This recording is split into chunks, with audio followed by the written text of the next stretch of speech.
De la désillusion chez les macronistes. De grandes figures sont tombées hier. Les ministres Amélie de Montchalin, Brigitte Bourguignon, Justine Bénin ont perdu dans leurs circonscriptions respectives et vont devoir démissionner du gouvernement.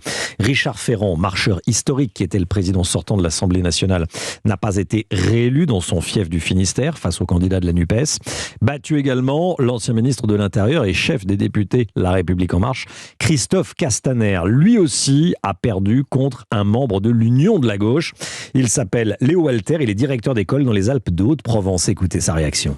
Il est évident que Christophe Castaner en 2022 n'est pas le Christophe Castaner de 2017, qui était à l'époque porté par la dynamique d'Emmanuel Macron, qui était encore auréolé ici de son rôle de maire de Fort-Calquier, de vice-président de région, et qui était le tout jeune ministre d'un tout jeune gouvernement qui promettait aux Français de n'être ni de droite ni de gauche. Au bout de 5 ans, on sait une chose, c'est qu'il n'était ni de gauche et qu'il a mené une politique de droite pendant 5 ans. Au-delà des politiques libérales que nous dénoncions dès 2017, il a mené des politiques autoritaires. Et comme nous sommes dans un département où le mouvement des Gilets jaunes a été très puissant, mais également le mouvement de contestation de la réforme des retraites de 2019, également les manifestations contre les lois liberticides de l'été dernier, il est évident qu'une part du résultat de ce soir vient de la sanction très claire qu'ont imposé les électeurs et les électrices à ce Christophe Castaner-là.